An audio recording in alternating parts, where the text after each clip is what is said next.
Sometimes I think that the education I received in the co-ops was as important as the education I received in the university itself. It formed much of my views of life in terms of everyone helping out, everyone is a team, everyone is very equal, there's no class distinctions.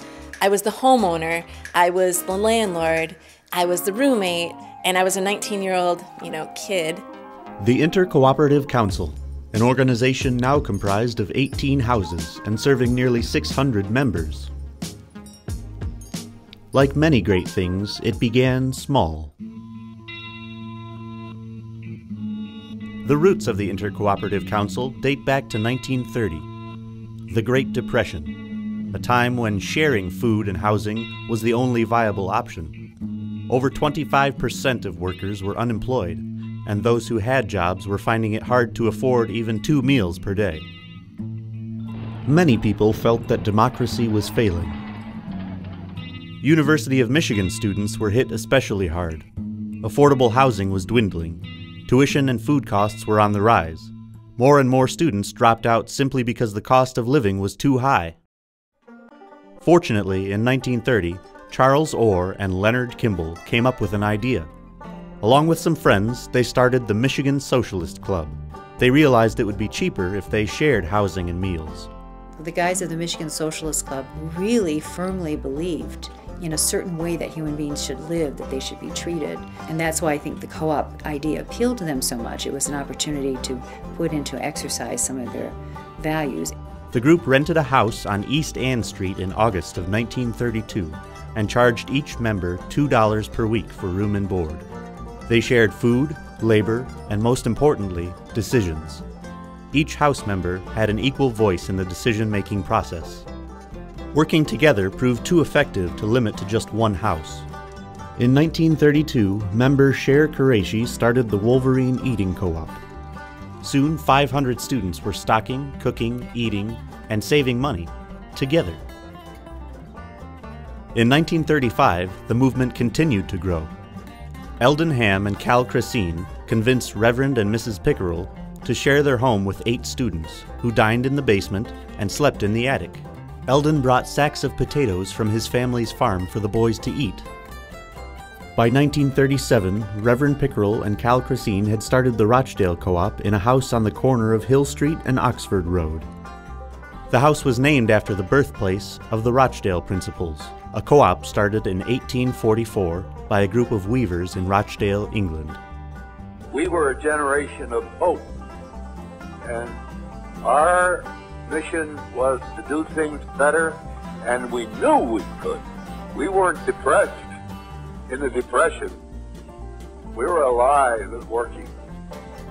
The houses realized that if they joined together, they could help each other find new members, buy food, and form even stronger connections. A group of women met with Reverend Pickerel to begin a cooperative house of their own. Palmer House, the first local co-op for women, was established in 1939.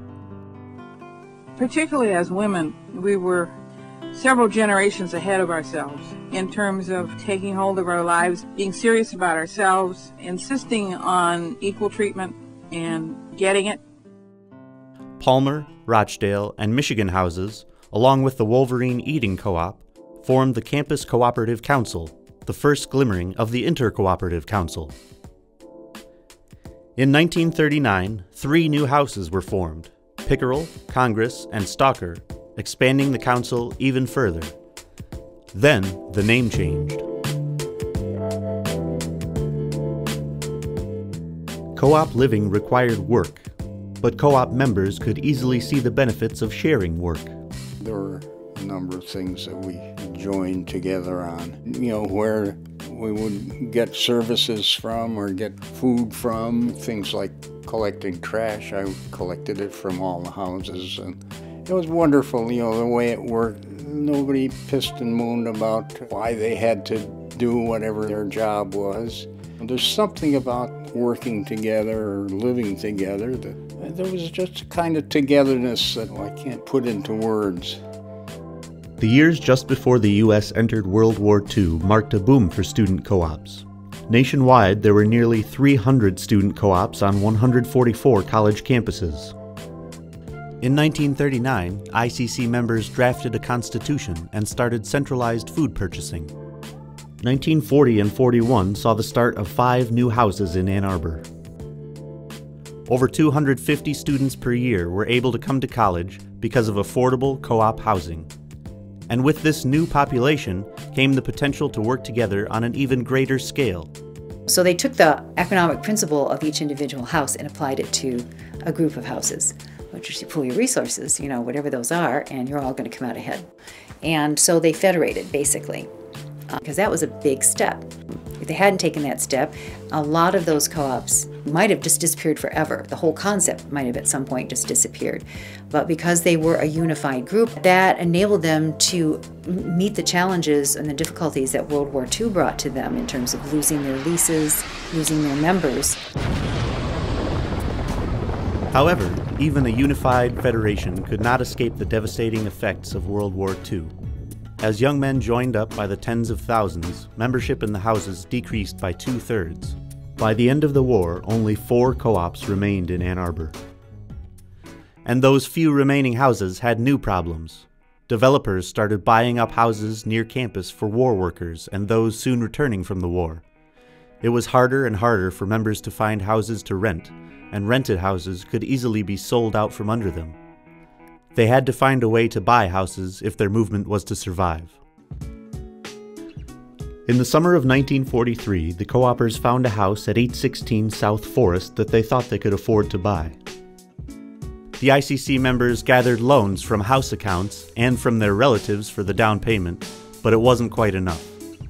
Finally, they found help from the Ann Arbor Co-op Society and Professor A.K. Stevens. Stevens urged them to buy the property and co-signed a $500 loan to back it up. The Co-op Society, which ran a grocery store and gas station, also provided funding. The new house became known as A.K. Stevens Co-op.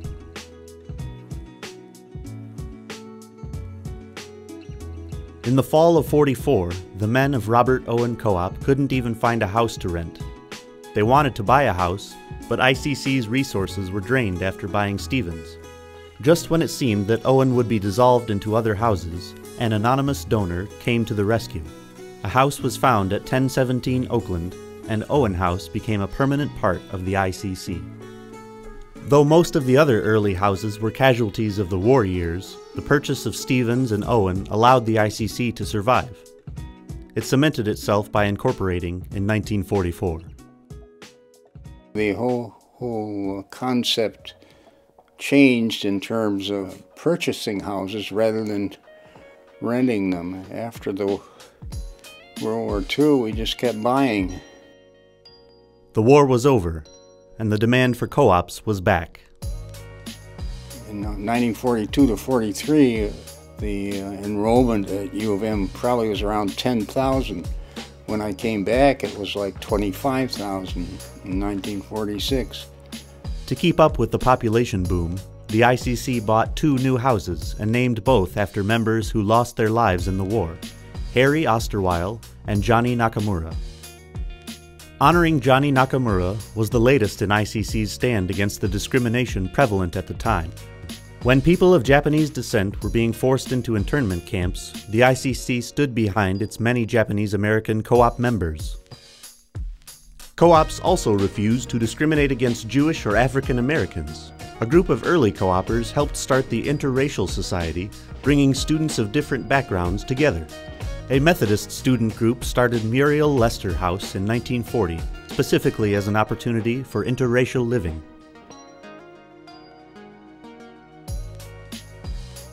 We had people from all over the world, Turkey, Chinese, Japanese.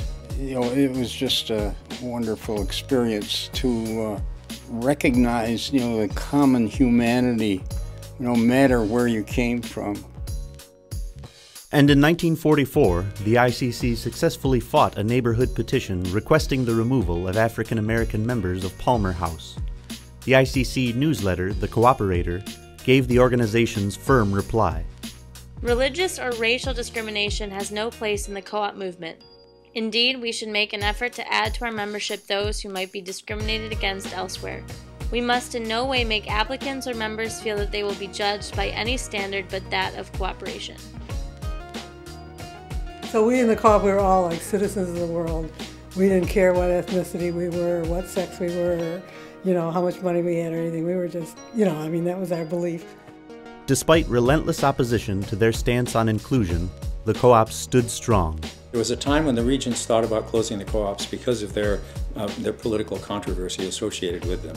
The main deterrent to that thinking was that every year the grade point averages of all the residence houses, the dorms, the league houses, everything, were all reported. And the co-ops always came out on top with a grade point average.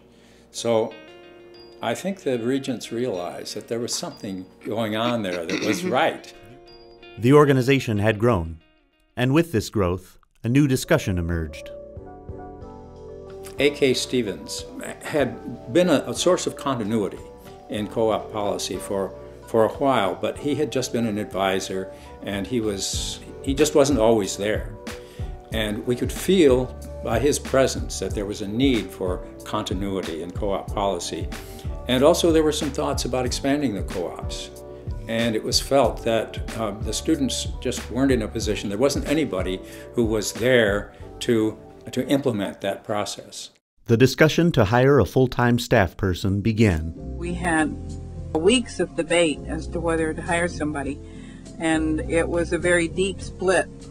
We spent so much time resisting the university's attempts to control us that we felt that anybody else that came in was going to be somebody else that would control us. The group finally reached a decision when they hired Luther Buckley as executive secretary. Originally from rural Kansas, Buckley had worked previously with the North American Student Cooperative League, the first national organization to connect student co-ops from around the U.S. and Canada. He seemed like just the right person for the ICC. It's important to realize that he had a unique style. He considered himself to be a coach. He used that analogy, and throw out the ball, and people would either run with it or fumble it or whatever, and it wasn't his position to tell people what to do, but rather to offer suggestions and encouragement. Things worked out so well that Buckley stayed with the council for 34 years. There were other changes in the 1950s. Lester became the first house where men and women could eat together.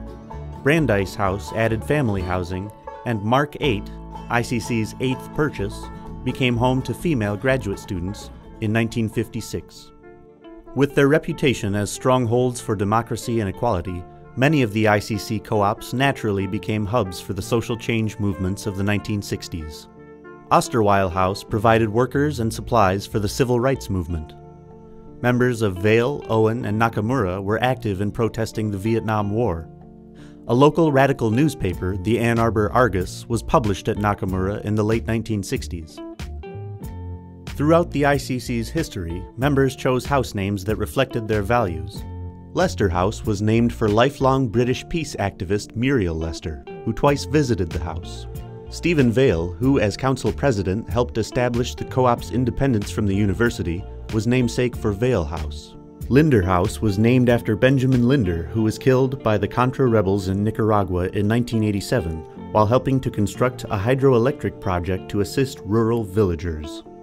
Other houses have been named in honor of socialist Eugene Debs, comedian and social critic Lenny Bruce, and African-American activists Sojourner Truth and Coretta Scott King. The civil rights and Vietnam War eras brought a new sense of power to the students' lives.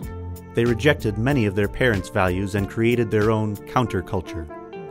They felt that they could build a new world based on peace, equality, and caring. They flocked to co-ops, which had always emphasized member control and equality. Co-op houses suddenly had waiting lists hundreds of names long. In response, the ICC grew. Tri-House, Debs, Minis, Bruce, and Xanadu joined the council. But the biggest leap came from a brand new structure planned by the ICC members themselves, the North Campus Co-op. The project took over 10 years. First, student co-ops around the country worked with the Cooperative League of the USA to make federal loan funds available for student co-ops. ICC members then applied for and received a $1.2 million loan from the Department of Housing and Urban Development to build a large co-op near U of M's North Campus. Building began in 1968, and when it was completed in 1970, North Campus Co-op added 216 members to the ICC in one fell swoop. By 1973, the ICC was one of the largest centers of campus cooperative housing in the U.S. ICC members continued to find ways to take control of their lives and their co-ops. By the early 1970s, all 22 ICC co-ops were co-ed. However, Xanadu's experiment with co-ed rooms was abandoned after negative national publicity. Other ICC projects reflected the issues of the day. In 1975, the ICC board endorsed a boycott by the United Farm Workers of grapes, wines, and lettuce.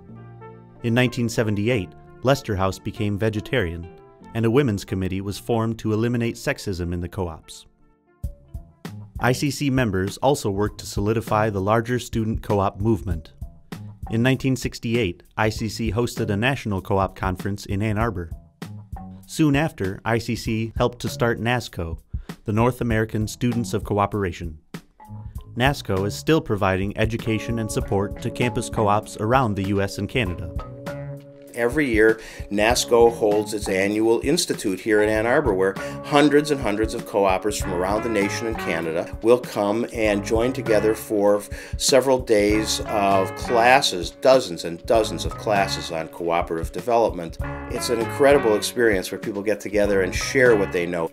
The ICC co-ops have always hosted those coming into town for the conference, allowing members to hear new ideas and advice.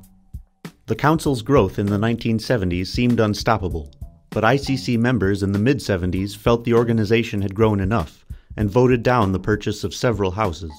Instead, they dedicated a $1 million loan to fixing up the existing houses. But nobody saw the financial crisis looming on the horizon. It was a time when many people were leaving Michigan. The auto industry was collapsing. There were huge vacancies all over Ann Arbor, including with the co-ops. The saying went, "Will the last person to leave Michigan please turn off the lights?" The ICC looked for changes they could make in spite of the economic climate. The first change put into effect focused on King House. Instead of family housing, it became something like a retirement home for older co-opers.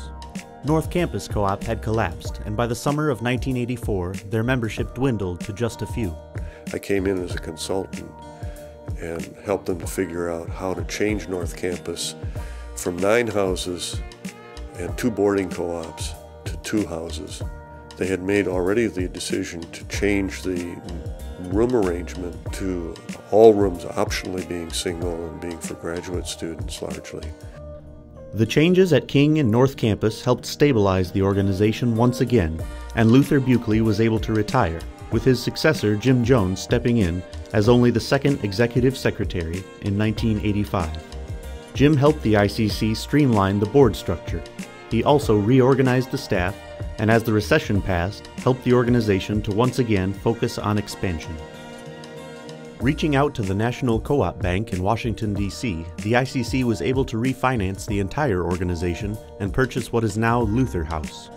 At the same time, they sold Xanadu to a fraternity, receiving the house to become Black Elk as a down payment. The ICC was on a roll, and there was no slowing down.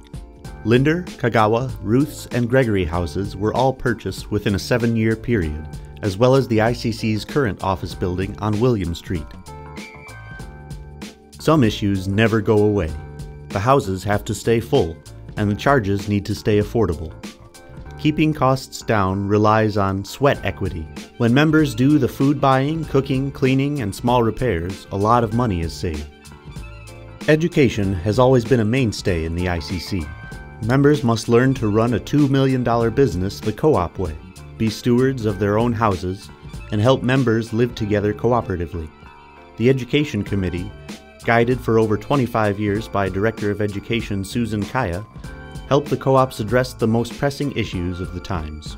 How do you deal with issues around conflict? What do you do about the issues that arise in your house around mental health or substance abuse? What constitutes having a safe and fun party? And what does it mean to be a pet owner in the ICC? The ICC really presents its members with very unique opportunities to get involved, to take on leadership positions where they make really major plans. The 90s saw an emergence of exciting new education projects. We had a co-op summer education program that took our members all around the state, visiting other cooperatives, learning from people in other sectors what cooperation was about, as opposed to just what a housing co-op for students was about. We also had cooperators in residence that we brought from overseas, one from England, one from West Africa, one from New Zealand, who lived in our houses part of the year for a couple of months and talked to people about cooperatives while they were studying co-ops themselves here in the U.S. In the new millennium, ICC members started organizing co-op spring breaks, traveling to Canada, the East Coast, and south to Texas. Diversity was not a new issue, but it received new emphasis as the millennium dawned. The ICC was home to an increasing number of international students. In addition, the Diversity Committee looked for ways to bring more students of color, LGBT students, and other underrepresented groups into the co-ops. And I think I like most about Luther is that because it's so large, it's difficult for any one type of personality to dominate. Everyone's personality has an impact on the way that the house works. The boards of the early 2000s again wanted to focus on repairing and renovating the houses. Members at that time really wanted to work on maintaining, upgrading the current houses. So for the 7 years that I was here, that was mainly what we focused on. After replacing the roof and boiler system at North Campus, the maintenance staff oversaw the complete renovation of Ruth's and Linder houses. We replaced the roofing, we insulated everywhere we could find. We did water management, we did replace the siding, we replaced windows. We had to completely empty the house out. When we do work on a house and make the appearances a lot better, the students tend to take better care of it. For these renovations, the ICC won awards from the Historic District Commission. In 2004, tragedy struck Stevens' house. Unoccupied and undergoing renovation, it burned to the ground. Though clearly suspicious, the cause of the fire was never determined. The members felt a great need to replace the lost Stevens. In 2006, they purchased Zeno House with the insurance proceeds from the Stevens fire. But by 2008, the membership decided that the Zeno purchase was a mistake because the house was in need of costly repairs. Zeno was sold, but while co-opers still lived in Zeno, fire struck once again. An improperly discarded cigarette seriously damaged the house. Just down the street from the ashes of Stevens, another house had problems of a different kind. Known today as the Ella Baker Graduate House, this house had seen more changes over its lifetime than any other in ICC history. It started as two houses, Pickerel and Mark 8. When they were connected by an addition and started taking in boarders from Stevens, they became known as Tri-House. In 1970, they got a new name with a double meaning, Joint House. And with this new name came a new culture.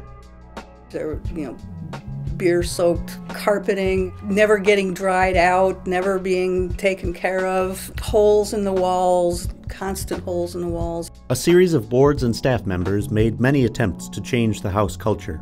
It was even briefly renamed in honor of Jim Jones. Unfortunately, these efforts to reform the dysfunctional culture were not enough.